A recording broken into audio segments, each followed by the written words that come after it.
Amis du jour, chalutations. Pour les petits nouveaux, moi c'est Sekhmet et je vous souhaite la bienvenue dans mon podcast littéraire. Dans mon émission, je vais tenter 3 fois par semaine de vous donner envie de découvrir des livres de tout poil, récents et moins récents. Alors, si ça vous tente, c'est par ici la suite. Aujourd'hui, je vais vous présenter Les Roses d'Outremort, rupture, morsure et déconfiture de Charlotte Munich, publié en auto-édition. Dans ce premier tome, nous allons faire la rencontre de Claire Bicep, sans le S, 21 ans, en formation de géologue. Elle habite chez ses parents dans la maison familiale de Orgue-la-Fière, dans le centre de la France. Elle y habite seule avec son petit ami de presque toujours, Tiffaine Rostand, depuis que ses parents sont partis pouponner les jumeaux nouveau-nés de son frère aîné. Cette maison est une maison de famille achetée du temps de ses arrière-grands-parents dans les années 1930. Une maison de pierre dans la rue des Lavoirs, entourée de fontaines d'eau douce et d'un petit jardin entièrement végétalisé avec des rosiers et des rhubarbes. Ces rhubarbes envahissantes servent à confectionner des confitures que Claire vend pour se faire un peu d'argent à côté de ses études. Son petit ami Tiff est une armoire à glace d'un bon 1,90 m avec des épaules de déménageur et des cuisses aussi larges que la taille de sa petite amie. Avec lui, Claire se sent en sécurité n'importe où. C'est avec lui qu'elle a vécu toutes ses premières fois, et elle sait qu'elle et lui c'est du solide, et ce, même quand il leur arrive de faire un petit bout de chemin séparément. Tiffaine est récemment revenu après 1 an en Australie, et c'est tout naturellement que ce grand costaud s'est remis avec sa belle comme s'il n'était parti qu'une semaine au lieu d'1 an. En revenant en France, il a repris sa place chez son père avec ses 6 frères et sœurs, dont Valentine, sa cadette. Il s'est remis sur son master d'économie et a réintégré sa vie sociale auprès de ses amis du club de hockey sur gazon dont Clément, son meilleur ami, fait partie. La première soirée chaude du printemps est l'occasion parfaite pour notre petit couple fraîchement remis ensemble de se balader dans le village main dans la main. Ce vendredi soir était annonciateur d'un week-end ensoleillé. En témoigne la robe à fleurs de Claire qui se soulève avec le vent et qui donne des idées à Tiff. Il lui propose de rentrer chez elle profiter rien que d'eux de cette jolie soirée. Claire est enthousiaste, mais au début d'une ruelle, elle reconnaît l'odeur des savonniers itinérants. Depuis petite, elle a peur de se faire laver la bouche avec du savon, et Tiffaine choisit de gentiment la taquiner en l'entraînant vers la place de la mairie, voir la camionnette noire des Blues Brothers du savon. Claire n'aime déjà pas trop les savonnettes, mais en plus, elle ne sent vraiment pas les vendeurs. Elle les trouve louches et peu avenants, ce qui amuse encore plus son petit ami. Sur la place, elle y retrouve sa cousine et meilleure amie, Adélaïde. Adé est la fille de la sœur jumelle de sa mère et est née 2 jours après elle.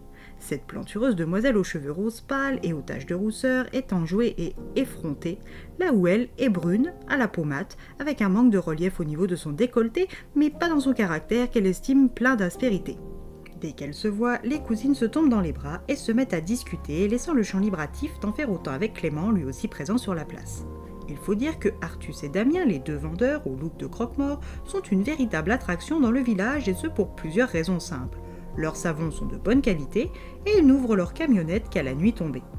Après la pause sur la place de la mairie, Tiffaine et Claire retournent à la maison pour mettre en action leur plan échafaudé un peu plus tôt.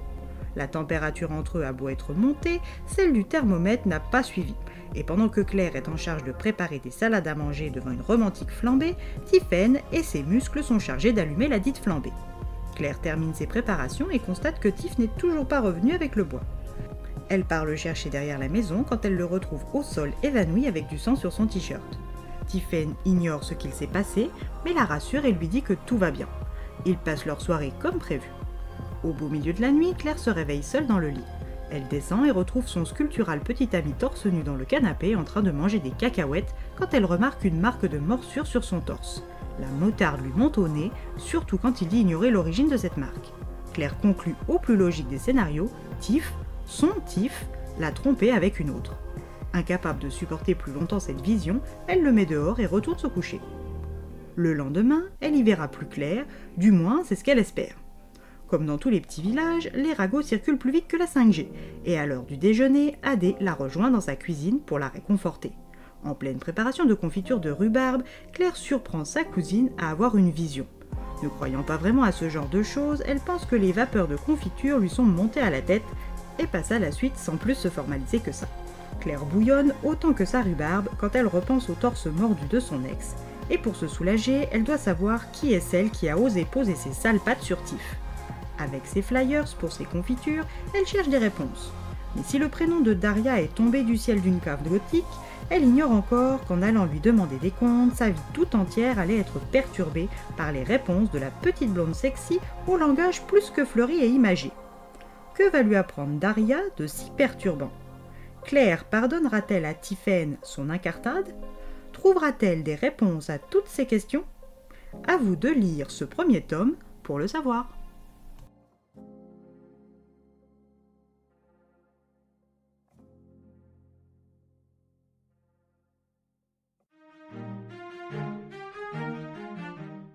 Un livre et une plume qui ne manquent ni de rythme ni de mordant.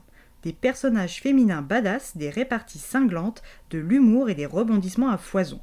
Encore une belle découverte made in les Imaginales d'Épinal 2025.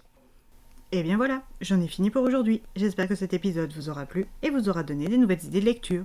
Si vous souhaitez découvrir d'autres petits bonbons littéraires tout droit sortis de ma bibliothèque, je vous retrouve le jeudi 13 novembre prochain pour un nouvel épisode. Et si d'ici là je vous manque de trop, n'hésitez pas à me rejoindre sur mon compte Instagram, @leslecturesdeSekhmet. Sur ce, chalut les amis, et à la prochaine!